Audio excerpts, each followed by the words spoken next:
میں سردار محمد اشرف خان عباسی سابق امیدوار اسمبلی حلقہ 7 L33 اور حلقہ 2 لسکراٹ L28 کا سابق امیدوار اسمبلی ہوں۔ تو میں احتجاج کرنے، عوام کی آواز سنانے کے لیے یہاں اسمبلی کے گیٹ کے بعد وہاں پہ میں نے بھوک ہڑتال کی کہ حقوق غصب ہو رہے ہیں، ناانصافیاں ہو رہی ہیں، جن کی وجہ سے میں وہاں پہ پہنچا۔ اسمبلی کے باہر جو مین گیٹ ہے وہاں پہ میں نے یہ اپنا احتجاج جو ہے وہاں بھوک ہڑتال بیٹھ گیا میں وہاں پہ۔ تو چونکہ حقوق نہیں مل رہے اس وجہ سے میں اٹھا کہ عوام کی آواز نہیں سنی جا رہی، تو اس وجہ سے میں نے یہ احتجاج بھوک ہڑتال کی۔ وہاں میں بیٹھا رہا کافی دیر تک، تو وہاں کچھ انہوں نے کہا جی کہ آپ یہ ایریا آپ نے پرمیشن نہیں لیا ہے ڈپٹی کمشنر صاحب سے، اور آپ ایسا کریں کہ پریس کلب چلے جائیں، تو وہاں جا کے اپنی پوری اسٹیٹمنٹ بتا دیں کہ معاملہ کیا ہے۔ میرا معاملہ یہ ہے کہ عوام کی آواز سننے کے لیے میں نے اور حقوق لینے کے لیے یہ بھوک ہڑتال کی تھی۔ میں خود بھی، میرا ایک یہ جو ادارہ ہے لوکل گورنمنٹ، اس نے اتنا ظلم اور ببریت مچا رکھی ہے کہ انہوں نے اپنا نیٹ ورک چلایا ہوا ہے، کوئی آئین قانون وہ سب کی وائلیشن کر رہے ہیں۔ اپنا انہوں نے نیٹ ورک چلایا ہے کہ میں نے ایک کام کیا، PCC یعنی روڈ بنائی میں نے 1400 فٹ تو بنتی ہے اس کی کوانٹٹی جو ہے ٹوٹل۔ اب انہوں نے مجھے 9 مہینے سے یہاں بٹھائے رکھا ہے، یہ کہہ رہے ہیں آج ڈیلی میری دفتر میں حاضری ہوتی ہے اور وہ مجھے کہتے ہیں کہ یہ میرے بل نہیں دے رہے، 55 لاکھ روپے ہیں، جبکہ کام موجود ہے، تیار کر دیا میں نے، سب کچھ کر دیا۔ تو درخواست بازی جاری ہو گئی۔ انہوں نے اس طرح کیا کہ کچھ لوگوں کو وہاں بھیجا کہ اس کو مسمار کر دو، یہ جو کام موجود ہے زمین پہ نظر آ رہا ہے تو اس کو مسمار کر دو، تاکہ اس آدمی کو ہم یہ کہیں کہ اس نے کوئی کام کیا ہی نہیں سرے سے۔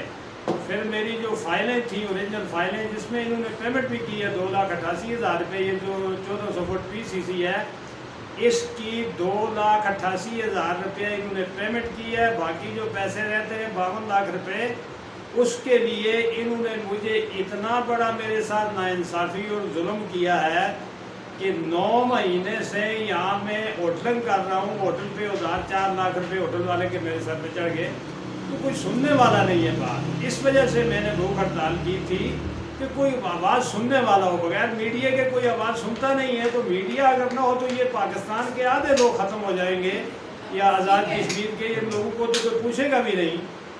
تو اس لیے یہ ایک میڈیا ہے جس کے ذریعے آواز آگے پہنچائی جا سکتی ہے، اور اس میڈیا کو میں سلام پیش کرتا ہوں کہ کسی مظلوم کی آواز کو آگے پہنچاتے ہیں یہ۔ اب میں اس لیے پریس کلب حاضر ہوا کہ اگر ملک کا قانون اور آئین اس کے مطابق ادارے چل رہے ہیں تو اس کی وائلیشن کیوں کرتے ہیں، اس پہ کام کیوں نہیں کر رہے؟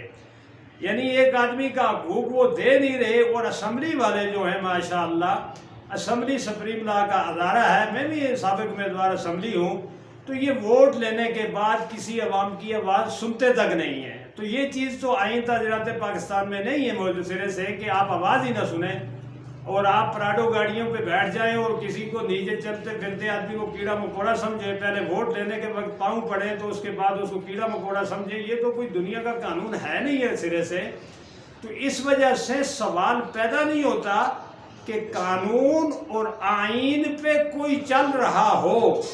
Chief justice of Pakistan, prime minister of Pakistan, prime minister of Azad Kashmir, chief justice of Azad Kashmir سے میں یہی توقع کر رہا ہوں، اور میں نے ان سے انصاف مانگا ہے۔ تو اب اسمبلی ہے، سپریم لا کا ادارہ ہے، تو وہ یہ حقوق نہیں دے رہے، اس بات پہ کوئی اسمبلی میں بات ہی نہیں کی جا رہی، اسمبلی کا اجلاس ہی نہیں بنایا جا رہا کہ کسی کو انصاف فراہم کیا جائے، کسی کی بات سنی جائے، عوام کی بات سنی جائے۔ تو آپ مجھے اندازہ لگائیں کہ انہوں نے یہ اشر کر دیا کہ مجھے انہوں نے بیکاری بنا دیا۔ 4 لاکھ روپے 9 مہینے میں ہوٹل والے کے میرے سر پہ چڑھ گئے، تو وہ ہوٹل والے جو ہیں انہوں نے مجھے بہت تنگ کر رکھا ہے کہ بھائی آپ پیسے دیں، اور میں دوں کہاں سے کہ جب کہ میرے پیسے ان کی طرف بنتے ہیں، یہ پیسے دے ہی نہیں رہے۔ اور ان کا یہ ہے کہ انہوں نے اپنے نیٹ ورک چلائے ہوئے ہیں، یہ بات کسی کی سننے میں آتا ہی نہیں ہے۔ تو اس وجہ سے حقوق نہیں مل رہے، ناانصافیاں بہت زیادہ ہو رہی ہیں، ناانصافی والے لوگ نہیں چل سکتے زیادہ دیر تک۔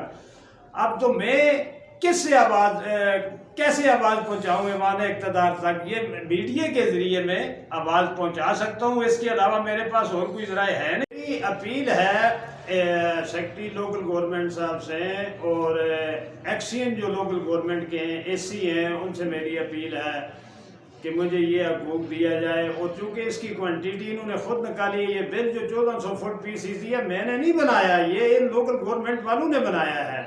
تو بنانے کے بعد یہ پیسے کی ادائیگی نہیں کر رہے، انہوں نے کہا جی جون نکل گیا تو یہ تو پیسے سوال پیدا نہیں ہوتا کسی کو دیں گے اور میرے بچے کو، اور میں بھوک سے یعنی مر رہا ہوں، اور پھر یہ لوگوں کے میں نے مٹیریل کے پیسے دینے ہیں تقریباً 20 لاکھ روپے کے لگ بھگ میں نے لوگوں کے پیسے، وہ مجھے تنگ کرتے ہیں، کہیں رہنے نہیں دیتے، اور مجھے واپس جانے کا کرایہ بھی میرے پاس نہیں ہے، 9 مہینے سے انہوں نے مجھے یہاں بٹھا رکھا ہے۔ تو یہ اگر کہیں قانون ہے کسی ریاست کسی ملک کا تو مجھے بتا دیں۔ تو آواز نہ سننا یہ بھی تو کوئی قانون نہیں ہے نا، کوئی آواز سنا رہا ہے، اگر عوام کی آواز سنی جائے، اسی لیے ہوتے ہیں ادارے۔ تو اس وجہ سے میں بڑی مشکلات میں ہوں، اور میں یعنی ایسا میں آپ کو بتا سکتا ہوں کہ پیچھے رمضان میں 5 دن تک میں اللہ کے سامنے بھوکا رہتا رہا، کیونکہ مجھے انہوں نے بہت تنگ کیا ہے، یہاں روک رکھا، میرے پاس پیسے نہیں تھے، ابھی بھی میرے پاس پیسہ کوئی نہیں ہے۔ تو اس وجہ سے اتنا بڑا ظلم اگر ہو رہا ہے تو اس کا انویسٹیگیشن کیوں نہیں کر رہے؟ اس کا پوچھ لینا چاہیے کہ بھائی آپ نے یہ جو کوانٹیٹی نکالی ہے، 1400 فٹ PCC کا بل بنایا ہے، تو آپ اس کے بعد منحرف کیوں ہو گئے؟ یہ کیوں نہیں دے رہے پیسے؟ اس کی وجہ کیا ہے؟ 2,88,000 روپے پیمنٹ کر کے باقی چپ کر دیا، فائلیں غائب کر دی۔ فائلیں غائب بڑا عرصہ ابھی تک انہوں نے فائلیں غائب کی ہوئی ہیں، جو اصل فائلیں جن سے ورک آرڈر ہوا ہے، انہوں نے جو پرمیشن دیا تھا وہ فائلیں غائب کی ہوئی ہیں۔ تو اس وجہ سے یہ ہے کہ میں دوبارہ پھر اس پہ مجبور نہ ہو جاؤں کہ میں وہاں ہی جا کے بھوک ہڑتال کروں گا، اور وہ بھوک ہڑتال ختم نہیں ہوگی، پھر میں اسلام آباد میں بھی جا کے یہی بھوک ہڑتال کروں گا، کیونکہ میں سابق امیدوار اسمبلی ہوں، تو مجھے پھر کوئی روک نہیں سکے گا۔ میں نے پہلے یہ ریکویسٹ کی ہے کہ مجھے روکا نہ جائے، میں اپنے حقوق کے لیے آواز بلند کر رہا ہوں۔